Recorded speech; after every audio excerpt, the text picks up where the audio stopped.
자, 오늘 또 선생님의 개인적인 이야기를 빼놓을 수 없겠죠.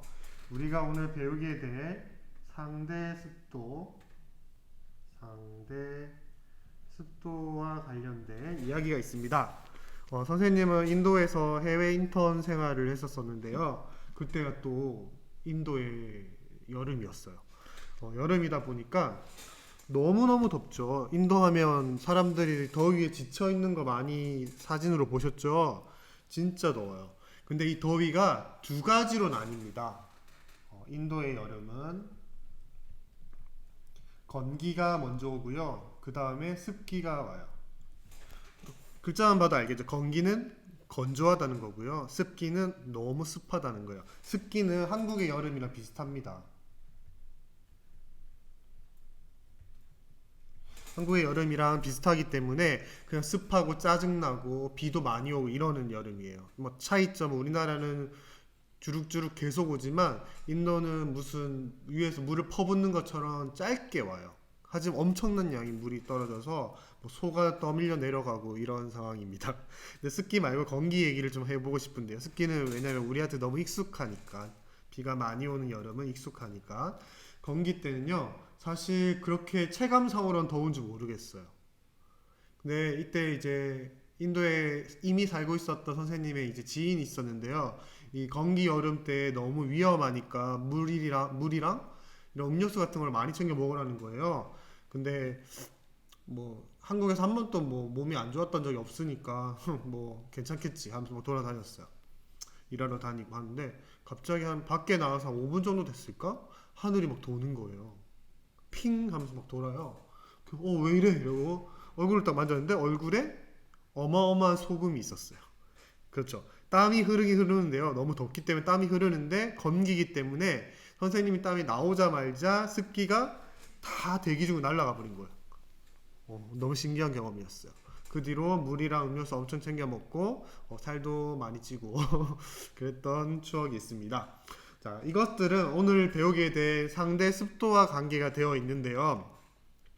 한번 습도에 대해서 얘기해 보도록 하겠습니다. 우리 겨울에는 빨래를 널면 추워서 잘 안 마를 것 같지만 엄청 빨리 마르고요. 여름에는 더워서 잘 마를 것 같지만 엄청 눅눅하고 잘 안 말라요. 이것들과 같은 개념입니다. 상대 습도라는 것은 우리가 지난 시간에 배웠던 포화 수증기량 그래프, 요 그래프 기억나죠?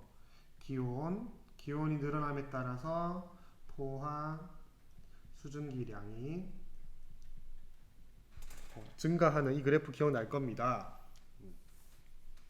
이때 우리가 포화 수증기량이기 때문에 1kg의 최대 수증기가 얼마나 포함되어 있느냐를 나타내는 거예요. 최대로. 이걸 넘어서면 어떻게 됐죠? 아, 그렇죠. 응결이 일어나서 물방울이 맺혔다. 기억나시죠? 그런데 사실상 최대로 대기 중에 수증기가 없을 수도 있잖아요. 이런 식으로. 이해되시나요? 이랬을 때 우리가 일반적으로 사용하는 습도가 높다, 낮다라고 얘기하는 게 그 상대 습도입니다. 그래서 최대한 그 포화 수증기량까지 도달할 정도면 엄청나게 습도가 높은 거고요. 그렇지 않으면 낮다고 표현하는 것입니다. 그것도 우리는 수치로 표현하잖아요. 그래서 어떻게 표현하냐면 상대 습도는 우리 페이지 66쪽을 보겠습니다. 단위는요. 수학 시간에 많이 배웠죠? 퍼센테이지, 백분율입니다. 그래서 현재 기온에서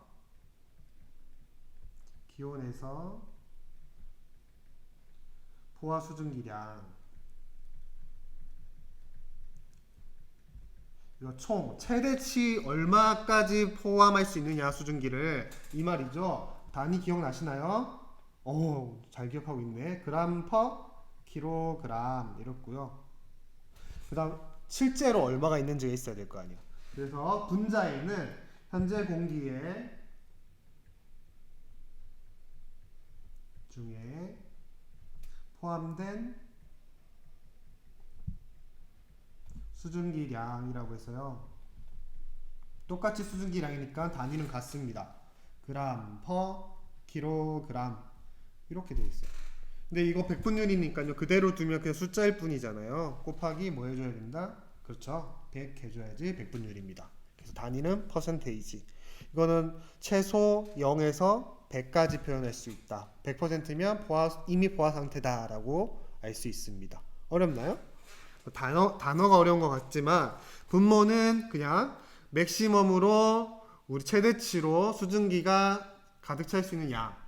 그 다음에 분자에서는 실제로는 얼마가 있느냐 이 말입니다. 아시겠죠?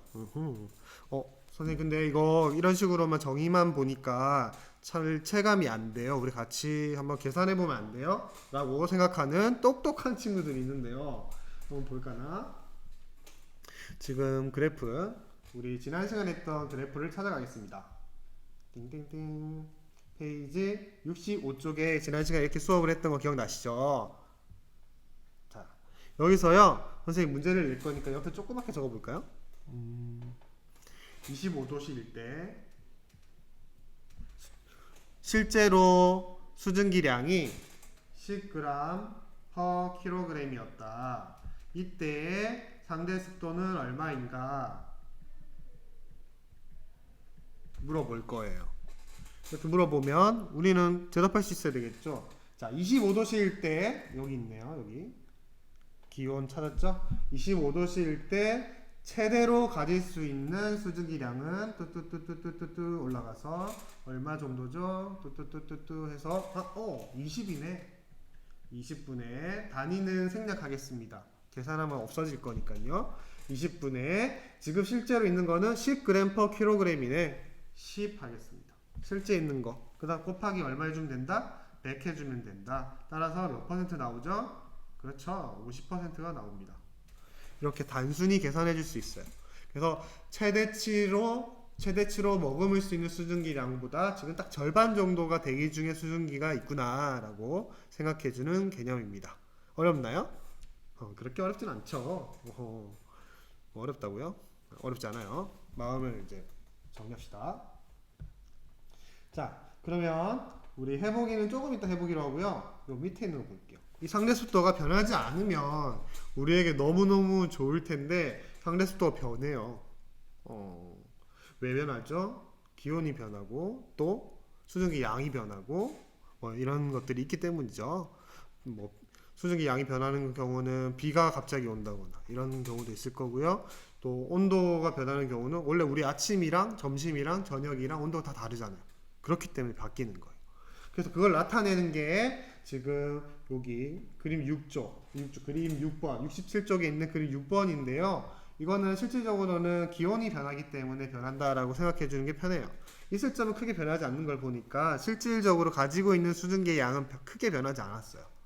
근데 기온이 크게 아침에는 기온이 낮다가 다시 오후가 되니까 기온이 엄청나게 높아졌다가 그 다음 다시 밤이 되니까 기온이 떨어졌어요. 그러면 상대 습도는 어떻게 된다? 이런 식으로 된다. 한번 볼게요. 우리 지난 시간에 배웠던 그래프 다시 한번 그려볼게요. X축은 기온이고요. Y축은 포화 수증기 양이었어요. 이 상황에서 우리 이렇게 돼 있다 지금.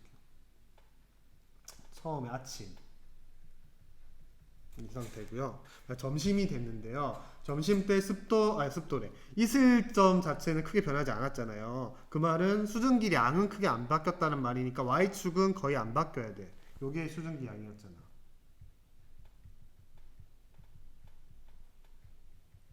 그쵸? 여기 온도였고 X축이 온도였고 Y축이 포화 수증기 양이었기 때문에 수증기 양은 크게 바뀌지 않았어요. 띠띠띠띠띠 이렇게 될 거예요. 점선이에요. 자, 이 상황에서 우리가 오후가 됐을 때 바뀐 거는 뭐가 있죠? 그쵸, 온도가 바뀌었죠. 온도. 여기에서 A라는 구역에서 B라는 구역으로 가서요. 온도가 올랐어요. 그럼 습도는 전체 분의 자기가 실제로 가지고 있는 거였으니까 또 A보다 B가 전체가 훨씬 커지니까요. 가지고 있는 건 똑같은데 자기가 머금을 수 있는 최대치는 더 커지니까요. 우리는 전체 숫자가 떨어지는 걸 알 수 있습니다. 그래서 그래프처럼 습도가 떨어지는 거 확인할 수 있죠. 상대 습도예요. 네, 그렇습니다. 그럼 우리는 크게 두 가지 경우를 생각할 수 있겠네요. 습도가 바뀌는 거 옆에 하나 쓸까요? 페이지 67쪽에 위쪽에 이 표 위에 써면 되겠습니다. 습도가 바뀌는 경우. 자, 1번 온도가 올라가면 습도는 떨어져요. 온도만 바뀌었을 경우에. 그 다음 2번 온도가 떨어지면 습도는 올라가요. 단 수증기량은 고정이에요. 수증기량은 크게 변화가 없는 상태. 오케이. 그 다음에 또 3번 또 이런 경우도 있겠죠.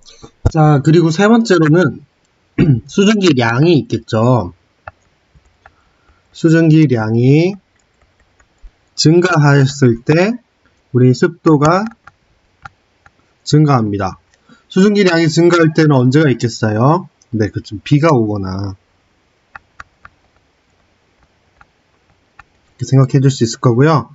뭐 네 번째, 수증기량이 줄었을 때 습도도 내려가겠죠.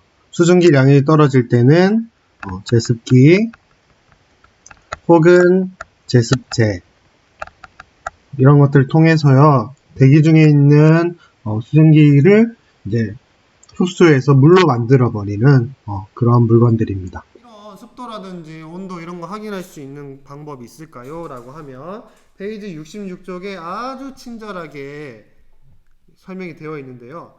www. 아이고 복사 안 되네. weather.go.kr. GO는 뭐죠? 그죠? 국가에서 운영하는 거라는 거죠. 국가 기관인데요. 한번 같이 들어가 보도록 할까요? www.weather.go.kr 이렇게 치시면요. 기상청 날씨놀이라는 페이지가 생겨요. 떠요. 그때 우리 지역을 먼저 알아야 되겠죠. 그러면 이렇게 팝업이 뜨면 위치 확인 권한 허용해주면요, 이렇게 내 위치를 지들이 먼저 확인을 합니다. 그러면 띵띵띵 확대를 해줘. 그 다음에 날씨를 볼까요? 눈, 비. 난 몇 번을 알고 싶은데 이렇게 될까요? 예보. 위치는 난 여기가 아니잖아. 그쵸? 경기요. 스트레스를 받고 있어 선생님이. 경기도 우리가 있는 곳이 오산시. 그 다음에 어디죠? 금암동이 우리 학교가 금암동 아니었나? 여기는 없으니까 그냥 세마동으로 한번 검색을 해보도록 하겠습니다. 짠. 날씨 보기. 보시면요, 실질적으로 우리의 날씨를 이렇게 어렵게 확인할 수 있어요. 사실 이렇게 선생님 수업을 하다 보니까 PC로 하게 돼서 이렇게 좀 더 디테일한 정보들을 보여주고 싶어서 PC로 하면 이렇게 복잡할 수 있는데요. 사실 어플리케이션들이 있죠. 날씨 어플리케이션. 거기 들어가셔도 똑같이 확인할 수 있어요. 여기에 확인하시면 이거는 이제 기상청 직접적으로 확인하는 거니까요. 습도 보이시나요? 우리 4시에는 습도가 20%구나. 단위 확인할 수 있겠죠? 이렇게 20% 기온까지 확인할 수 있습니다. 그래서 우리의 이런 사소한 정보들도 이렇게 대입해서 실제로 확인해 볼 수 있어요. 신기하죠?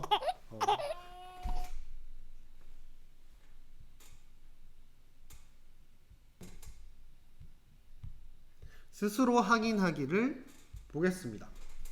1번 현재 기온에서의 포화 수증기량에 대한 현재 공기 중에 포함된 수증기량의 비를 백분율로 나타낸 것을 뭐라고 하는가? 라고 물었는데 뭐 답은 우리가 배운 게 하나밖에 없으니까 뭐죠? 그쵸? 상대 습도 되겠습니다. 2번 기온이 높아지면 상대 습도는 기온만 높아지면 상대 습도는 낮아지고 기온이 낮아지면 상대 습도는 높아진다. 기억나시죠? 그래프 처음 배웠던 포화 수증기량 그래프에 대입해서 생각하면 훨씬 더 이런 단어적으로 외우는 게 아니고요. 그냥 머리에서 이미지적으로 기억이 나니까 우리 그래프 보고 여기서 한번 생각해주는 센스를 발휘하도록 해보겠습니다. 3번 과학적 의사소통 능력. 습도가 높은 날이 지속되면 곰팡이가 쉽게 생기는데요. 곰팡이의 번식을 막기 위해 습도를 낮출 수 있는 방법에는 어떤 것이 있는지 설명해 보자. 어떤 방법이 있죠? 습도 상대 습도니까요. 그쵸? 온도를 1번 온도를 상승시킨다. 그럼 상대 습도가 떨어지니까. 그쵸? 2번 습도 자체. 우리 수증기량 자체를 줄이면 되는 거잖아요. 수증기량을 떨어뜨리는 방법 뭐가 있냐면요. 제습기. 대기 중에 있는 수증기를 빨아당겨서 물로 만들어 버리는 기계죠. 제습기 있고요. 또 그 뭐지? 특정 브랜드를 얘기하면 안 되지만 너희들 이해를 돕기 위해서 물 먹는 기타 이런 제품들 있잖아요. 네, 제습제라고 하죠. 네. 제습기, 제습제. 대기 중에 있는 물기, 습기를 뭐 흡수한다 이런 식으로 생각해 줄 수 있을 텐데요. 일단 습도를 줄이기 위해서 수증기량을 줄여주는 제품들입니다.